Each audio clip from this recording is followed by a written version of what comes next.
అందరికీ నమస్కారం.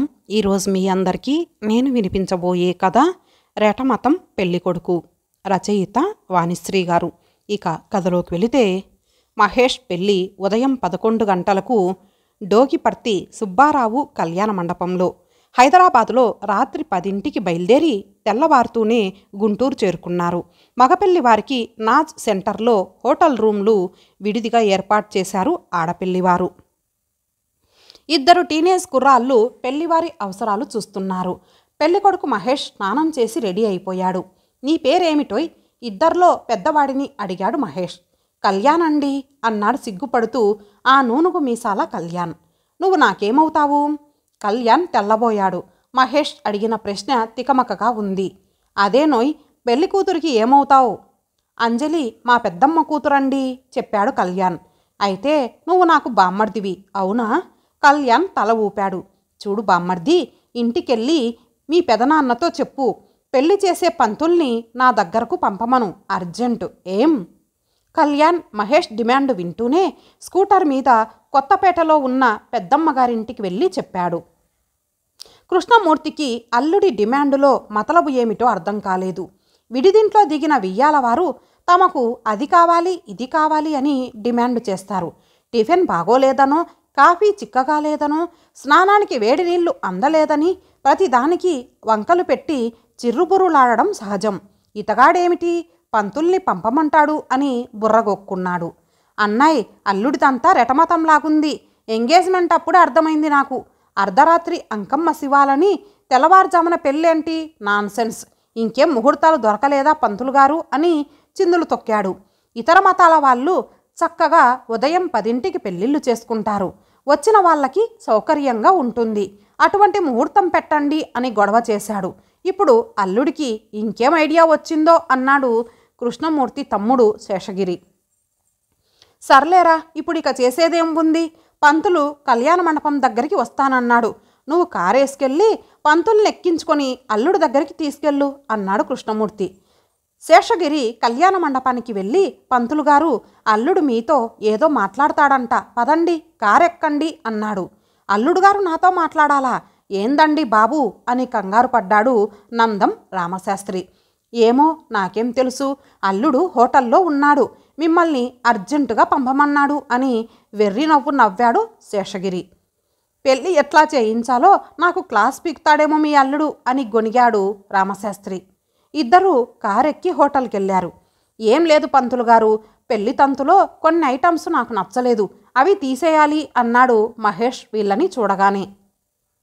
తమ ఇష్టం, పెంచమంటే కష్టం కానీ తగ్గించమంటే కష్టమేముంది, నాకు సుఖమే, సెలవియండి అన్నాడు రామశాస్త్రి. కన్యాదానం అని ఒక ఐటెం ఉంటుంది చూడండి, అది తీసేయండి. దానం ఏమిటండి? దానం మనిషిని దానం చేయడం ఏమిటి? పెద్దవాడు మామగారు అల్లుడి కాళ్ళు కడగడం ఏమిటి? నాన్సెన్స్ కాకపోతే. సరేనండి, మీకు ఇష్టం లేకపోతే తీసేద్దాం. ఇంకొకటి, అప్పగింతలంటూ ఒకటి ఉంది. శుభమా అని పెళ్లిలో అంతా సంతోషంగా ఉంటే అప్పగింతలంటూ పెళ్లి కూతురి తల్లిదండ్రుల్ని బంధువుల్ని ఏడిపించడం ఎందుకండి? అమ్మాయి ఏమైనా శాశ్వతంగా దూరమైపోతున్నదా? ఈ రోజుల్లో ఎప్పుడు కావాలంటే అప్పుడు పుట్టింటికొస్తుంది. బస్సులు రైళ్ళు ఉన్నాయి. ఇతర దేశాలకు వెళ్ళినా విమానాలున్నాయి. ఇబ్బంది ఏముంది? రోజు సెల్ ఫోన్లో మాట్లాడుకోవచ్చు. అప్పగింతలని సన్నాయి క్లారినెట్ వాళ్ళు ఏడుపుగొట్టు ట్యూన్ ఒకటి వాయించి అందరినీ ఏడిపిస్తారు. సరేనండి, అప్పగింతలు కూడా క్యాన్సిల్. ఇంకేం సెలవిస్తారు? వినయంగా అడిగాడు రామశాస్త్రి. ప్రస్తుతానికి ఇవే, ఇంకేమైనా జ్ఞాపకం వస్తే అప్పుడు చెప్తాను అన్నాడు మహేష్. రామశాస్త్రి తల ఊపి శేషగిరి వైపు చూసి వెర్రి నవ్వొకటి నవ్వాడు. 11 గంటలకు పెళ్లి నిర్విఘ్నంగా జరిగిపోవడంతో అంతా హాయిగా ఊపిరి పీల్చుకున్నారు. పెళ్ళికొడుకు పెళ్లి తంతు జరిగేటప్పుడు ఏం పేచీ పెడతాడోనని హడలిపోయిన రామశాస్త్రి అతగాడేం జోక్యం చేసుకోనందుకు ఆనందించాడు.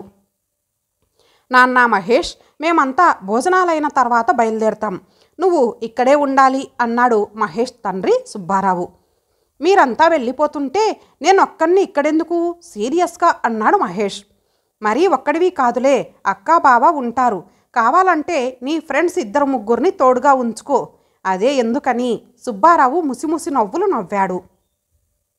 అత్తగారింట్లో ఈ రాత్రికి శోభనం. 3 నిద్రలయ్యే వరకు ఇక్కడే ఉంటావు. తర్వాత అమ్మాయిని తీసుకొని మన ఇంటికి వస్తావు అన్నాడు. శోభనం లేదు, ఏం లేదు, క్యాన్సిల్ నాన్న. కొడుకు మాటలు విని అదిరిపడ్డాడు సుబ్బారావు. అతని ధోరణి ఏమిటో అంతుపట్టలేదు. పెళ్లి కుదిరిన దగ్గర నుంచి అడుగడుగునా అడ్డుపడుతున్నాడు.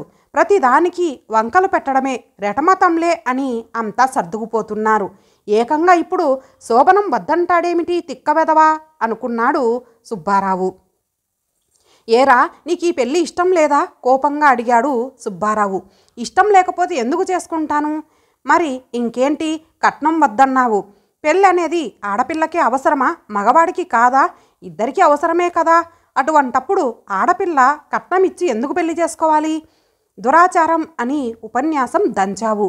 పగలు పెళ్లి చేయాలన్నావు. కన్యాదానం నాన్సెన్స్ అన్నావు. అప్పగింతలు అసలే వద్దన్నావు. బాగానే ఉంది, శోభనం వద్దంటావేమిటి?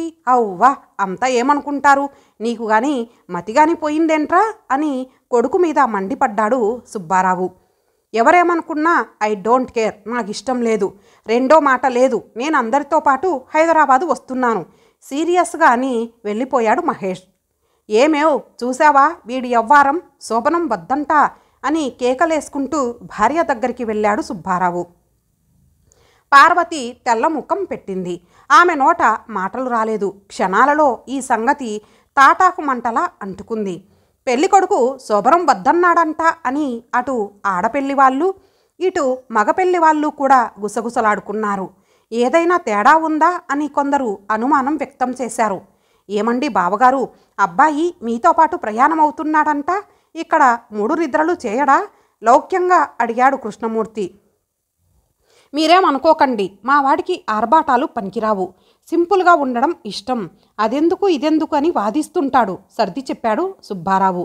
పాతబడిన ఆచారాలు మానుకోవడం బాగానే ఉంది, కానీ శోభనం వద్దనడం అని నీళ్లు నమిలాడు కృష్ణమూర్తి. ఆ తంతు వద్దన్నాడు కానీ కాపురం చేయననడం లేదుగా. వాడిదంతా రెటమతం. మీరేమీ అనుమానాలు పెట్టుకోకుండా మంచి రోజు చూసి అమ్మాయిని తీసుకొచ్చి మా ఇంట్లో వదిలిపెట్టండి, అన్నీ సర్దుకుంటాయి అని వియ్యంకుడికి సర్ది చెప్పాడు సుబ్బారావు. కృష్ణమూర్తి అయోమయంగా తల ఊపాడు. తర్వాత మహేష్ అందరితో పాటు హైదరాబాదు వచ్చేశాడు. 4 రోజుల తర్వాత కృష్ణమూర్తి దంపతులు కళ్యాణిని హైదరాబాదు తీసుకొచ్చి అత్తవారింట్లో వదిలిపెట్టారు. సారెలు చీరెలు అవి సామాన్లు తీసుకురావద్దని ముందుగానే వార్నింగ్ ఇవ్వడంతో బీరువాలు ఫ్రిడ్జులు వంటివి తేలేదు. సింపుల్గా కళ్యాణి నగలు చీరలు తెచ్చారు. కళ్యాణికి చాలా అసంతృప్తిగా ఉంది. శోభనం వద్దని అందరితో పాటు చెక్కేసిన మహేష్ మీద కోపంగా కూడా ఉంది. తమ ఇంట్లో 3 రోజులు ఉంటాడని, సినిమాలకు షికార్లకు తీసుకెళ్తాడని కన్న రొమాంటిక్ కలలు కళ్ళలయ్యాయి. మీ ఆయన రటమతం పెళ్ళికొడకటగా, శోభనం వద్దని భీష్మించుకున్న పెళ్ళికొడుకుని ఇప్పుడే చూస్తున్నాం అని అంతా కళ్యాణిని ఆట పట్టించారు. మీ ఆయనకి పొదుపు ఎక్కువంటగా, కట్నకానుకలు వద్దన్నాడు. ఆఖరికి శోభనం కూడా వద్దని మీ వాళ్ళకి స్వీట్సు మల్లెపూలు పొదుపు చేశాడు అని మరికొందరు ఎగతాళి చేశారు. జరిగిన దానికి అతని మీద మండుకొచ్చింది కళ్యాణికి. కానీ అత్తగారింట్లో శోభనం ఏర్పాట్లు ఉంటాయేమోననే ఆశ మినుకు మినుకుమంటోంది. ఇక్కడ కూడా ఆ రాత్రి ఏర్పాట్లు లేకపోవడంతో ఆశ్చర్యం కలిగింది. మర్నాడు ఉదయం, కళ్యాణి మీ ఆయనకి కాఫీ ఇవ్వు, బెడ్ కాఫీ తాగడం వాడికి అలవాటు అన్నది అత్తగారు పార్వతి. ఆమె కాఫీ కప్పు తీసుకొని అతని బెడ్రూంలోకి వెళ్ళింది. ఆమెను చూడ్డంతోనే మహేష్ నవ్వు ముఖం పెట్టి చదువుతున్న పేపరు పక్కన పెట్టి కాఫీ కప్పు అందుకున్నాడు. కళ్యాణి, రాత్రి బాగా నిద్ర పట్టిందా? కాఫీ సిప్ చేస్తూ అడిగాడు మహేష్. ఎందుకు పట్టదు? సీరియస్గా ఎదురు ప్రశ్నించింది. ఆహా, అది కాదు, కొత్త చోటు కదా అని ఆమె కోపం గమనించి అన్నాడు నెమ్మదిగా. నాకెక్కడైనా నిద్ర పడుతుంది అన్నది. ఓకే కళ్యాణి, నువ్వు 10ంటికంతా రెడీ అయిపోవాలి. నీకు మా సిటీ అంతా చూపిస్తాను అన్నాడు. కళ్యాణి తల ఊపి ఖాళీ కప్పు తీసుకొని వెళ్ళిపోయింది. 10ంటికి ఇద్దరు కారులో బయలుదేరారు. ముందుగా చార్మినార్ దగ్గరికి తీసుకెళ్లాడు. చుడీ బజార్లో ఆమెకు నచ్చిన రాళ్ల గాజులు వగైరా కొనిపెట్టాడు. మక్కా మసీదులోకి తీసుకెళ్లాడు. జొన్నలు కొని పావురాలకు మేత వేశారు. అవి భయం లేకుండా దగ్గరకొచ్చి తింటుంటే ఆనందించారు. ఇక్కడ ముత్యాలు చాలా బాగుంటాయి కళ్యాణి, చౌక కూడా. ఎన్నో వందల ఏళ్లుగా ప్రసిద్ధి చెందాయి అని ఒక షాప్లోకి తీసుకెళ్ళాడు. ఇప్పుడు ఎందుకండి, ఇప్పటికే చాలా నగలున్నాయి అన్నది కళ్యాణి. భలే దానివే, దేని అందం దానిదే అన్నాడు. ఆమె అరచేతిని సున్నితంగా పట్టుకొని తీసుకెళ్ళాడు. కళ్యాణికి ఆ అనుభవం ఎంతో హాయిగా ఉంది. అసలు శోభనం వద్దన్నవాడు తను అత్తగారింటికి వెళ్ళినా అంటీ ముట్టకుండా సీరియస్గా దుమదుమలాడుతూ ఉంటాడేమో అని భయపడింది. అలా కాకుండా చనువుగా ప్రేమగా ఆప్యాయత చూపిస్తున్నాడని తృప్తి పడింది. షోరూంలో సన్నటి ముత్యాలు 3 పేటలుగా అల్లిన హారం తీసుకుంది.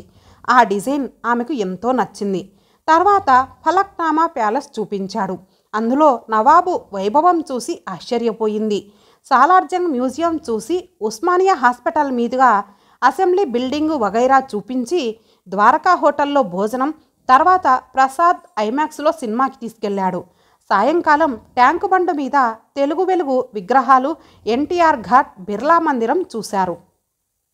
ఆ రోజంతా సిటీలో తిరిగినా కళ్యాణికి అలసట అనిపించలేదు. ఎంతో థ్రిల్లింగుగా ఉంది.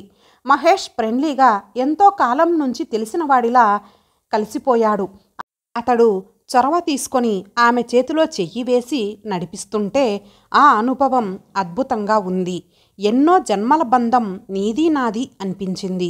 ఆ రాత్రి పాల గ్లాసు చేతికిచ్చి బెడ్రూంలోకి పంపించింది అత్తగారు. అతను పాల గ్లాసు అందుకొని బాగా అలసిపోయావా అని అడిగాడు తన పక్కనే కూర్చోబెట్టుకొని. ఊహూ అన్నది కళ్యాణి సిగ్గుపడుతూ. ఆమెను కౌగిలిలోకి తీసుకొని నా మీద కోపం పోయిందా గుసగుసలాడుతున్నట్లు చెవిలో అన్నాడు. నాకేం కోపం లేదు అన్నది. అబద్ధం చెప్తున్నావు. నేను మీ ఇంట్లో శోభనం వద్దన్నందుకు నీకు కోపం వచ్చే ఉంటుంది అన్నాడు.